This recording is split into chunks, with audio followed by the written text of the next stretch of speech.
జగన్ రేపు చేయబోయే నెల్లూరు పర్యటనలో సామాన్య ప్రజలు కానించి రాజకీయ నాయకులు కానించి పోలీసులు కూడా భయపడుతున్నారండి. వైఎస్ఆర్ సిపి అభిమానులు ఎవరైనా సరే అత్యుత్సాహం ప్రదర్శిస్తే చర్యలు తప్పవని పోలీసులు వార్నింగ్ ఇచ్చినప్పటికీ కూడా దీనికోసంగా ఇన్ఛార్జి ఎస్పీ దామోదర్ రావు గారు ప్రత్యేకించి హెలీప్యాడ్ దగ్గర 10 మందికి మాత్రమే అనుమతి ఇచ్చారు. కానీ రేపైతే 10 మంది కాదు, చూడండి 10,000 మంది గుమిగొడతారు.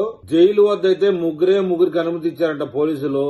ఎందుకు ఇంత తక్కువ మందికి ఇచ్చారని ఎవరైనా అనుకోవచ్చు, కానీ గతంలో హెలికాప్టర్నే పగలగొట్టినారు. గతంలో ఇంకోసారి కారు కింద ముసలి ముత్తకాన్ని కూడా తొక్కి చంపినారు. ఇవన్నీ దృష్టిలో పెట్టుకుని ఈ నియంత్రణ చేయాల్సి వచ్చిందట. జైలు వద్దకైతే పబ్లిక్ జనానికి అనుమతే లేదు. మరి చూడాలి ఎలా చేస్తారో రేపు పోలీసులు.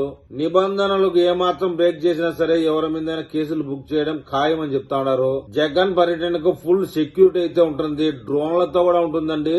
నాకు తెలిసి 4-5 డ్రోన్లు, జగన్మోహన్ రెడ్డి కారు కింద ఒక డ్రోను, జగన్మోహన్ రెడ్డి పైన ఒక డ్రోను, వెనక ముందు డ్రోన్లు పెట్టయితే అతనికి రక్షణ కల్పిస్తారని చెప్తా ఉన్నారు. రోడ్ షోలు చేస్తే మర్యాద ఉండదు, అసలు అనుమతే లేదు అని చెప్తా ఉన్నారు. ఇక మాజీ ఎమ్మెల్యే ప్రసన్న కుమార్ రెడ్డి ఇంటి వద్దకైతే కేవలం 100 మందికి మాత్రమే అనుమతి ఇచ్చారు. మరి ఇవన్నీ సాఫీగా జరుగుతాయంటారా జగన్మోహన్ రెడ్డి గారి కారణం వల్ల? నాకైతే నమ్మకం లేదు.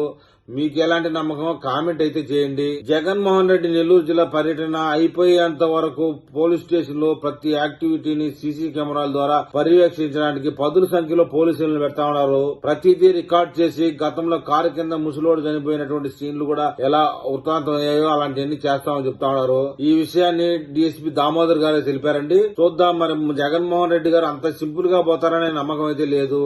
ఏదో ఒక బీభత్సం చేయాల్సిందే, ఏదో ఒక మారణకాండ జరగాల్సిందే, లేకపోతే అతనికి తృప్తి ఉండదని సాధారణ ప్రజలు అనుకుంటా ఉన్నారు. మరి చూద్దాం. ఇంతకు ముందే వైసీపీ సైకోలు చేసే హంగామాకి ఇప్పుడే చూడండి సోషల్ మీడియాలో పక్కన ట్రోల్ అవుతుంది. ఇది పరిస్థితి.